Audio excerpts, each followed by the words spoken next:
बंध्यता।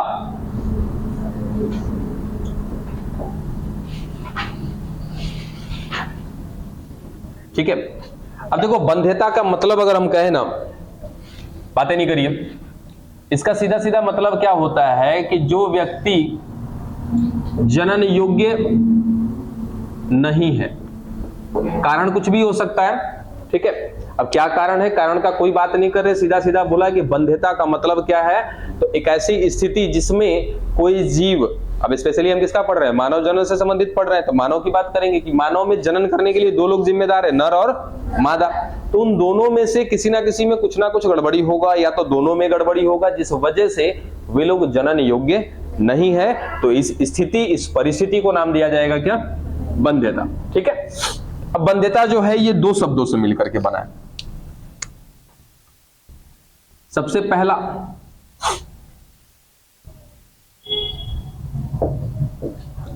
स्टरलिटी और दूसरा इनफर्टिलिटी।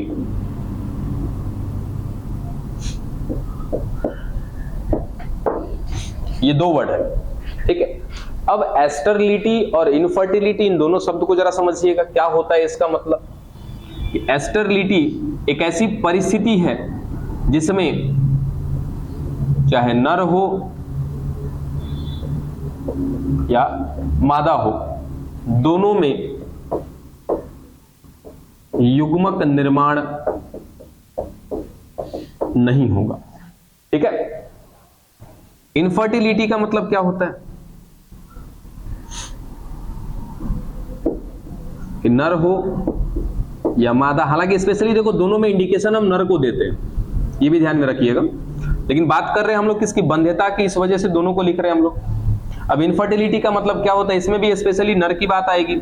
इस नर में जो शुक्राणु है ना, इस शुक्राणु की संख्या में कमी आ जाएगी। ठीक है, क्या बात बोला कि एस्टरलिटी यानी कि साफ उसके अंदर कुछ बन ही नहीं रहा, स्पेशली किसमें, नर में, कि नर में भाई जो भी है युग्मक बनने की क्रिया वो नहीं हो रही है, या कुछ भी दिक्कत है, सीधा सीधा युग्मक का निर्माण नहीं हो रहा, यानी कि कुछ मिला जुला कर हम बात करें तो सीधा सीधा क्या बनेगा कि शुक्राणु नहीं बनेगा। ठीक है, दूसरी स्थिति क्या है, इनफर्टिलिटी। इनफर्टिलिटी में क्या हो जाएगा कि शुक्राणुओं की संख्या जो है वो क्या हो जाएगी, कम हो जाएगी। अच्छा, कितनी कम हो जाएगी, तो नॉर्मली हम इतना तो जानते हैं ना कि एक नर जो होता है, एक बार के वीर्य स्खलन में कितना ml वीर्य निकलता है भाई, एक बार के वीर्य स्खलन में 3 से 5 ml वीर्य होता है। अब इस 3 से 5 ml वीर्य में शुक्राणुओं की संख्या कितनी होती है, बताओ जल्दी, 30 से 40 करोड़। ठीक है, अब ये संख्या घट करके लगभग 10 से 20 लाख के आसपास पहुंच जाती है, और भी कम हो सकता है, और भी बढ़ा सकते हैं, इसको कोई दिक्कत नहीं है। नॉर्मली क्या कि 10 से 20 लाख की स्थिति आ जाए, ठीक है, 10 से 30 लाख की स्थिति आ जाए, कुछ भी हो जाए, कुल मिला जुला कर क्या हुआ है कि शुक्राणुओं की संख्या में कमी हुई है। इस कमी की वजह से क्या होगा कि वो बच्चे पैदा नहीं कर पाएगा। रीजन ये आपको याद होगा कि ये गर्भाशय, ग्रीवा, उसके बाद क्या योनि, इस योनि भाग में कितने मिले थे शुक्राणु, 30 से 40 करोड़, है ना। इस 30 से 40 करोड़ शुक्राणुओं में से सब में क्षमता नहीं थी ऊपर पहुंचने की, मात्र कितने पहुंचे थे, सोचो कि करोड़ में से पहुंचा है 100 से 200, जब ये घट संख्या गिर करके किस पर आ जाएगा, लाख पर आ जाएगा ना, तो लाख पर आ जाएगा तो ये पहुंच ही नहीं पाएगा ऊपर। अगर 2-4 को पहुंच भी गया तो उसमें उतनी क्षमता नहीं रहेगी कि वो जाकर के क्या करा पाएगा, निषेचन करा पाएगा। तो ये स्थिति भी क्या है, बंध्यता है, वो अपने बच्चे पैदा नहीं कर पा रहा। दूसरा एक स्थिति क्या है, एस्टरलिटी। अब ये सीधा क्या बताता है, नपुंसकता को बताता है। ठीक है, तो ये एस्टरलिटी हो गया, जिसमें कि युग्मक बनेगा ही नहीं तो वो निषेचन नहीं करा पाएगा। दूसरा क्या है, इनफर्टिलिटी, इसमें वो क्या नहीं करा पाएगा, निषेचन नहीं करा पाएगा, लेकिन यहाँ पर युग्मक बनेंगे। दिक्कत क्या होगा कि संख्या कम हो जाएगी।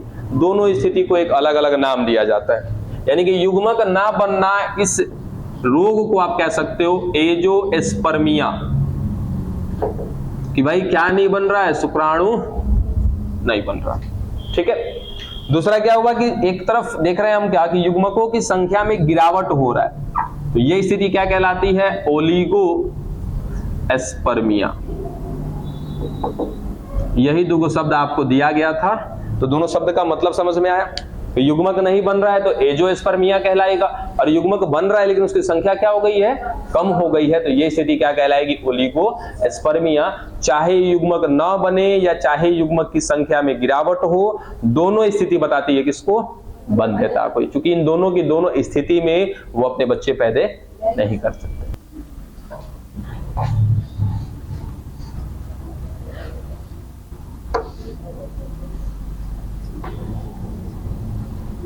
देखो इसके बाद ना इसी टॉपिक से जुड़ा हुआ एक वर्ड है जिसको पढ़ रहे हैं हम लोग, उसका नाम है आर्ट, ART, आर्ट।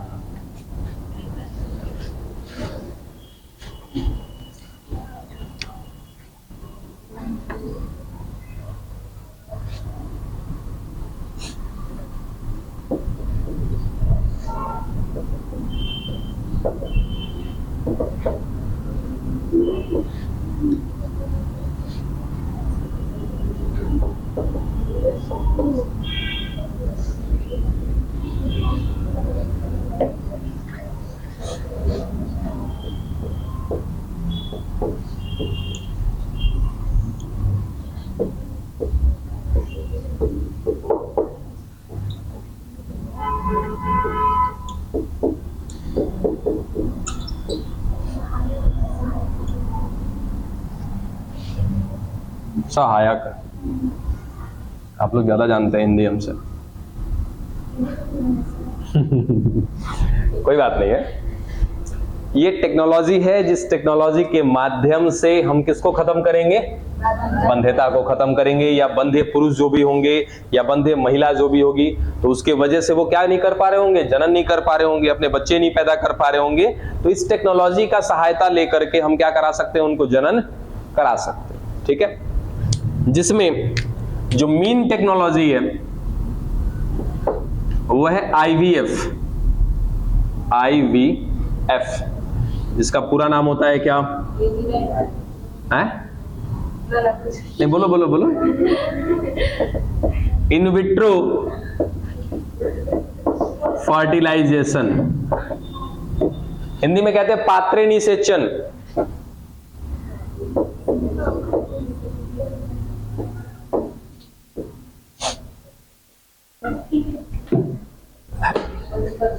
चलो देखो इधर क्या बोला कि पहली तकनीक की बात कर रहे हैं, IVF, इन विट्रो फर्टिलाइजेशन, जिसको हिंदी में कहा जाता है पात्रे निषेचन। ठीक है, अब पहले इसको समझते हैं कि ये होता क्या है पात्रे निषेचन। इसके लिए कुछ स्थिति हो सकती है। जैसे स्थिति क्या है कि एक मादा है और एक नर।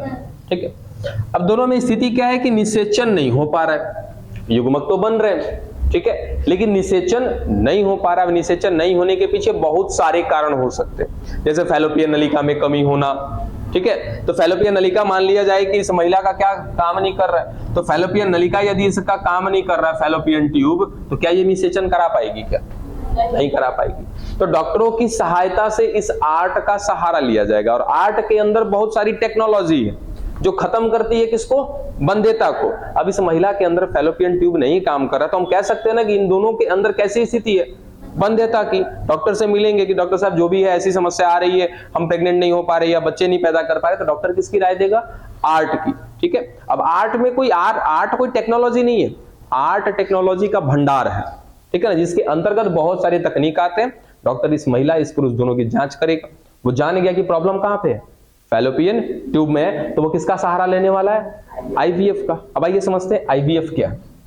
डॉक्टर क्या करेगा कि एक लेगा ट्यूब, ठीक है, जिसको हम नाम देते हैं क्या? Test tube.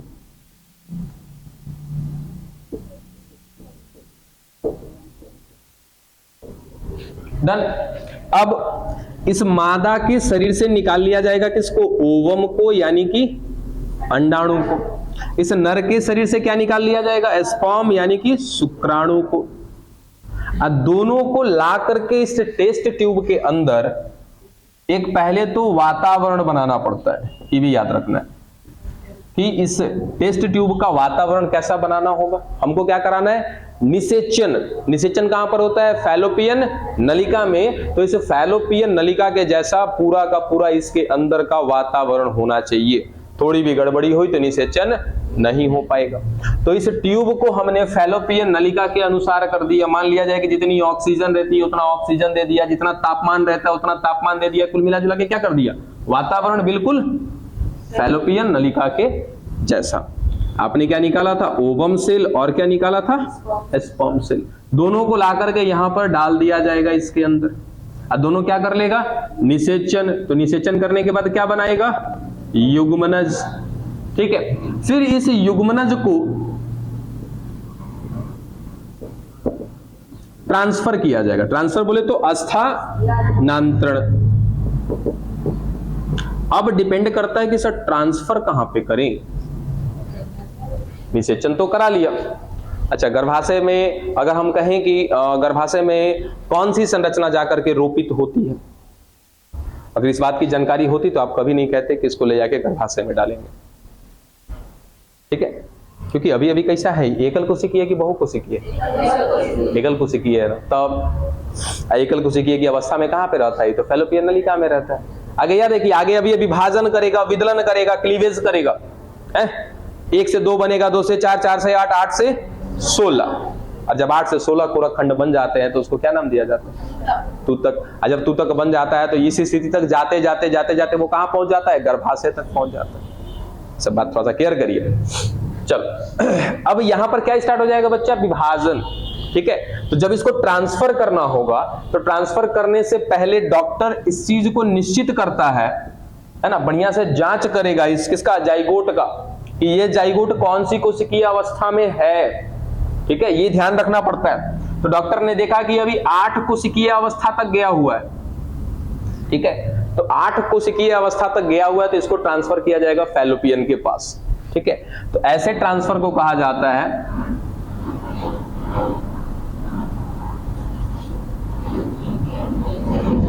ZIFT, zygote इंट्राफैलोपियन transfer. देख लो पहले फिर, ZIFT, जाइगोट इंट्राफैलोपियन ट्रांसफर। ठीक है, अब इसको जाइगोट क्यों बोला, क्योंकि अभी ये जाइगोट की स्थिति में ही है, विभाजन कर रहा है। तो विभाजन करेगा तो 1 से 2 होगा, 2 से 4 होगा, 4 से 8, फिर 8 से 16। तो अगर वो 8 कोशिका तक होगा डिवीजन करके, विदलन करके, तब इसको उठा के कहां पे डालेंगे, फैलोपियन नलिका में। अब फैलोपियन नलिका में कहां डालोगे, आपको तो पता है कि निषेचन कहां पर होता है, तुम्बिका से, या तुम्बिका और इस्थमस के जंक्शन पे। तो अब उससे आगे डालेंगे ना, जाहिर सी बात है कि उससे आगे डालेंगे। अब प्रॉब्लम कहां मिल रही है, उससे पीछे मिल रही है फेमरी का, तो कोई उसके बाद दिक्कत नहीं होगा, डाल दिया फैलोपियन नलिका में।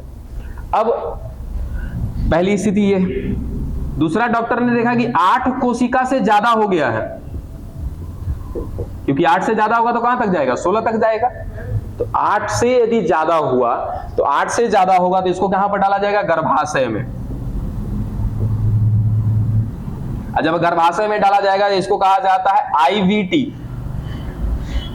इंट्रा यूटेराइन ट्रांसफर, अंतः गर्भाशय स्थानांतरण। अब एक IVT, अरे sorry, IUT, mistake, intra uterine transfer, अंतः गर्भाशय स्थानांतरण कहते हैं। ठीक है, तो ये 2 तकनीक यहां से मिल गई, और ये सब कुछ हमने किसमें किया, IVF के अंतर्गत किया है। और IVF से हमने इस कोशिकीय अवस्था को उठा करके 2 जगह पे डाल सकते हैं। एक डाल सकते हैं फैलोपियन नलिका में, दूसरा डाल सकते हैं गर्भाशय में। अगर फैलोपियन नलिका में डाला तो इस प्रोसेस का नाम दिया जाएगा ZIFT, अगर गर्भाशय में डाला जाएगा तो क्या कहा जाएगा, IUT। ठीक है, और दोनों स्थिति के बाद क्या हो जाएगा, फिर अंतःरोपण हो जाएगा। क्या अंतःरोपण मतलब कि ये महिला क्या हो जाएगी, गर्भवती हो जाएगी, इसके गर्भ में बच्चा पलने लगेगा। और ये बच्चा जब जन्म लेगा ना, इस बच्चे को नाम दिया जाएगा TTB, टेस्ट ट्यूब बेबी। ठीक है, जिसको हिंदी में कहते हैं परख नली शिशु। जब हम पढ़े थे ना 9वां 8वां क्लास में, उस दिन ये समझ में आया था कि ससुराई परख नली में बच्चा कैसे पैदा होगा। है ना, क्योंकि नाम में क्या आ रहा है, टेस्ट ट्यूब बेबी, परख नली शिशु। सोचा था उस समय तक, बाद में जब पढ़ा तो पता चला कि इस बच्चे को जन्म देने के क्रम में किसका इस्तेमाल लिया गया है, टेस्ट ट्यूब का, इसीलिए इस बच्चे को नाम दिया जाता है क्या, टेस्ट ट्यूब बेबी। बात खत्म हुआ। टेस्ट ट्यूब बेबी का मतलब क्या होता है कि यदि युग्मक बन रहे हैं, किसी जननांग में समस्या है, अब किसी जननांग में समस्या में जैसे क्या हो सकता है कि एक नर है, उस नर का वीर्य के अंदर उपस्थित शुक्राणु अंडाणु तक नहीं पहुंच पा रहा है, ठीक है, या निषेचित नहीं कर पा रहा, तो ऐसे स्थिति में भी क्या किया जाता है, अंडाणु को और शुक्राणु को बाहर निकाला, इस परख नली में डाल करके ऐसा माहौल बना देते हैं, ऐसा वातावरण जो कैसा होना चाहिए, फैलोपियन नलिका के जैसा। फिर क्या हो जाएगा, निषेचन, निषेचन के जस्ट बाद क्या स्टार्ट हो जाएगा, विदलन। अब विदलन करेगा तो या तो 8 कोशिका होगा या उससे कम, या तो 8 कोशिका से ज्यादा। 8 या उससे कम हुआ तो कहां पे डालेंगे, फैलोपियन नलिका में, जिसको कहते हैं ZIFT। यदि 8 से ज्यादा हुआ तो कहां पे डालेंगे, गर्भाशय में, उसको कहते हैं IUT, ठीक है, जाइगोट इंट्राफैलोपियन ट्रांसफर। अब इसको हिंदी में क्या कहते हैं, अंतः अंडवाहिनी युग्मनज स्थानांतरण, क्या है देख लेना, ऐसे ही होगा कुछ, अंतः युग्मनज अंतः अंडवाहिनी स्थानांतरण क्या है, अरे डिंबवाहिनी, हाँ डिंबवाहिनी होगा, अंतः डिंबवाहिनी स्थानांतरण, हाँ यही चीज, अंतः डिंबवाहिनी स्थानांतरण इसका हो जाएगा, और इसका क्या हो जाएगा, अंतः गर्भाशय स्थानांतरण। ये पहली तकनीक है किसका, आर्ट का, ठीक है, जो खत्म करता है बंध्यता को। खत्म करिए आप भी, तो दूसरा टेक्निक देखें इसका। क्या क्या तकनीक पढ़ा इसमें, क्लियर हुआ। IVF, IVF के अंदर 2 चीज, ZIFT और IUT, और इस दौरान बने हुए बच्चे को क्या कहते हैं, टेस्ट ट्यूब बेबी, परख नली शिशु।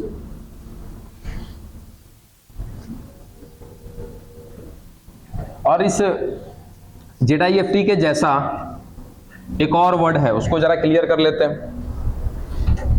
जैसे हमने क्या देखा अभी, ZIFT, जाइगोट इंट्राफैलोपियन ट्रांसफर, एक वर्ड इससे मिलता जुलता है, GIFT, गैमेट इंट्राफैलोपियन ट्रांसफर। बात समझे, गैमेट इंट्राफैलोपियन ट्रांसफर। हो सकता है कि कुछ ऐसी परिस्थिति हो नर के पास जिस वजह से उसका शुक्राणु कहां नहीं पहुंच पा रहा है, फैलोपियन नलिका में नहीं पहुंच पा रहा है, ठीक है, तो ऐसे स्थिति में हम क्या कर सकते हैं कि गैमेट को डायरेक्टली फैलोपियन नलिका में ट्रांसफर कर सकते हैं, ठीक है। तो ऐसी परिस्थिति क्या कहलाएगी, गैमेट इंट्राफैलोपियन ट्रांसफर, ठीक है। किसको ट्रांसफर कर रहे हैं, गैमेट को। इससे पहले किसको ट्रांसफर किया था, जाइगोट को। पहला कंडीशन समझ में आया कि कब करते हैं गैमेट का ट्रांसफर। दूसरा, इसी से एक वर्ड आ जाएगा आपका सेरोगेसी। सेरोगेसी का नाम सुनो, देखो अब हिंदी नाम हमको ना याद है इसका, ठीक है। अब सेरोगेसी में क्या होता है कि एक दूसरी महिला को लिया जाता है, ठीक है, जैसे एक महिला और एक पुरुष, चलो ये दोनों का अटैचमेंट हो गया, चलो ये कपल हो गए, ठीक है। अब हो क्या रहा है कि मान लिया जाए कि इस महिला के अंदर किसी प्रकार की कोई समस्या है गर्भाशय से संबंधित, ठीक है, या तो नहीं भी, या तो गर्भाशय से संबंधित कोई समस्या है जिस वजह से निषेचन होने के बाद गर्भ में बच्चा नहीं पल पा रहा है, पहली स्थिति, या तो ये महिला नहीं चाहती है कि हम अपने गर्भ में अपने बच्चे को पालें। एज एग्जाम्पल आपकी प्रियंका चोपड़ा, उन्होंने ऐसा किया था, ठीक है। तो क्या करेंगे, एक दूसरी महिला का सहायता लिया जाएगा। इस महिला का क्या निकाला जाएगा, अंडाणु।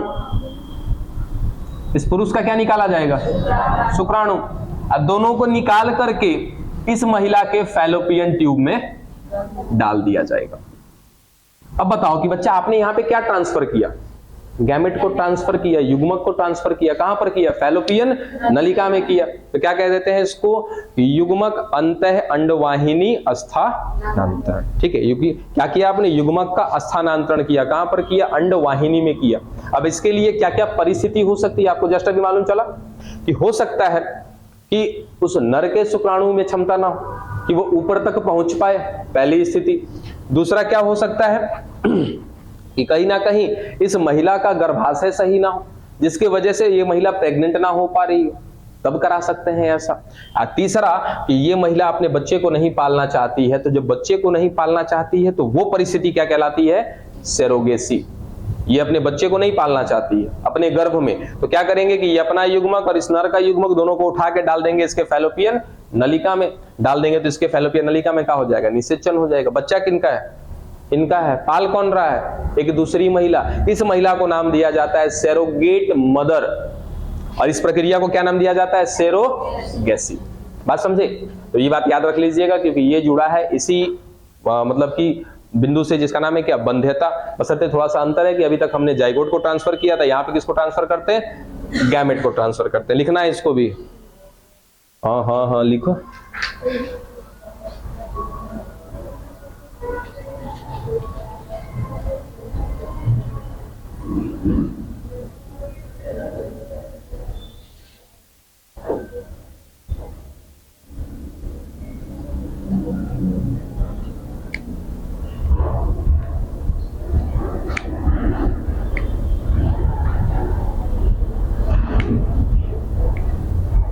क्या है ना, देखो एक और कंडीशन यहाँ पे बनेगा। देखो एक और कंडीशन, अगर हम कह दें कि इस पुरुष के अंदर, इधर है पुरुष, यहाँ है कि पुरुष के अंदर मिल रहा है एंजियोस्पर्मिया। एंजियोस्पर्मिया माने शुक्राणु नहीं बन रहा है। मादा के अंदर भी आर्त चक्र गड़बड़ है, इसका अंडाणु भी नहीं होगा। तो क्या करेंगे, एक डोनर लेंगे, एक मादा डोनर, ठीक है, जिसको कहेंगे मादा दाता, और एक क्या लिया जाएगा, नर डोनर, जिसको कहेंगे नर दाता। इससे लिया जाएगा अंडाणु, इससे लिया जाएगा शुक्राणु। ये दोनों अंडाणु शुक्राणु को डाला जाएगा किसी दूसरे महिला के फैलोपियन नलिका में। इसी स्थिति को भी लिया जा सकता है किसमें, सरोगेसी में। तो कंडीशन बहुत सारे हो सकते हैं, सोचोगे तो कंडीशन मिल जाएगा दिमाग में कि किस किस कंडीशन में सरोगेसी कराया जा सकता है। अब इसके बाद एक वर्ड जिससे आप सभी को खतरा है, उस वर्ड से खतरा नहीं है। देखो एआई, ठीक है, एआई आज वाला एआई नहीं, इसका नाम है आर्टिफिशियल इंसेमिनेशन।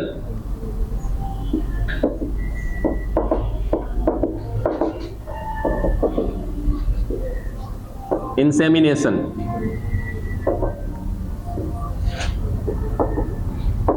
इसको हिंदी में कहते हैं कृत्रिम गर्भ, कृत्रिम वीर्य सेचन, कृत्रिम वीर्य सेचन।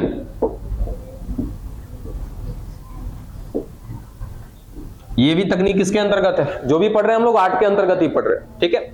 अब इसमें क्या कंडीशन होता है, देखो कि एक मादा है, मादा के अंदर सब कुछ ठीक है, कोई दिक्कत नहीं है, कोई अंग भी खराब नहीं है, अंडाणु वगैरह भी सब कुछ बन रहा है, सब ठीक है।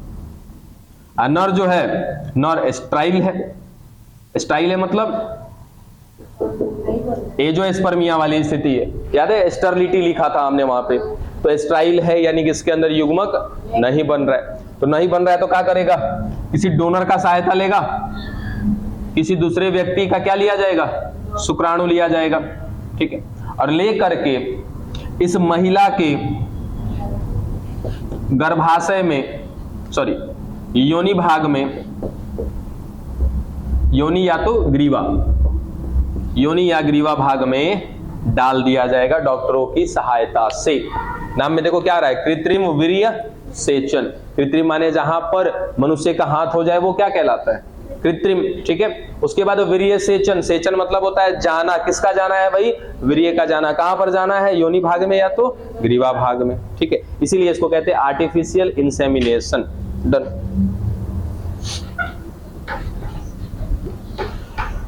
डन।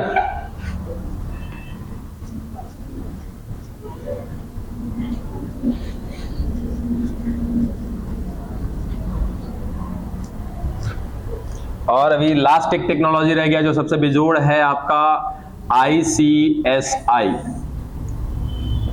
ठीक है। इसको कहते हैं इंट्रा साइटोप्लाज्मिक स्पर्म इंजेक्शन।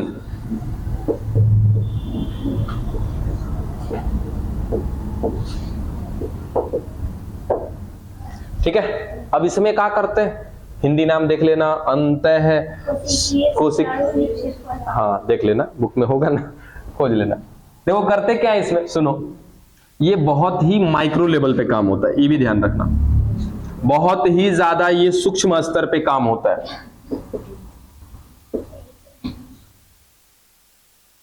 ये बिना माइक्रोस्कोप के संभव नहीं है और बहुत ही ज्यादा एक्सपर्ट की जरूरत पड़ेगी इसके लिए। ठीक है, करते क्या है वो समझिए। मान लिया जाए कि हम माइक्रोस्कोप की विधि से देख रहे हैं और हमें दिख रहा है ये अंडाणु इतना बड़ा। ठीक है, अब अंडाणु के अंदर क्या मिलेगा, इसका केंद्रक। ठीक है, और बहुत ही माइक्रो इंजेक्शन होता है। सोचो कि एक ऐसा कोशिका को हम इंजेक्शन की सहायता से इसके अंदर डालने वाले हैं जिस कोशिका को आप देख भी नहीं सकते, जैसे कौन, शुक्राणु। ठीक है, उस शुक्राणु को क्या किया जाएगा, एक इंजेक्शन में लोड किया जाएगा। ठीक है, इसके अंदर डाल लिया। अब इसको सीधा ला करके इसकी कोशिका झिल्ली में डाल दिया, ऐसे पीछे से क्या करेंगे, प्रेस कर देंगे। किसको डाल दिया गया, शुक्राणु को। किसकी सहायता से, इंजेक्शन की सहायता से। और किसमें डाला, उसके साइटोप्लाज्म में, यानी कि कोशिका द्रव्य में, झिल्ली नहीं। साइटोप्लाज्म का मतलब क्या होता है, कोशिका द्रव्य होता है। ठीक है, अब इसीलिए कहते हैं क्या, इसको इंट्रा माने अंदर, साइटोप्लाज्म यानी कि कोशिका द्रव्य में। उसके बाद किसको डाला, स्पर्म को। किसकी सहायता से, इंजेक्शन की सहायता से। इसीलिए कहते हैं क्या, इसको इंट्रा साइटोप्लाज्मिक स्पर्म इंजेक्शन, यानी कि एक तकनीक ये भी है।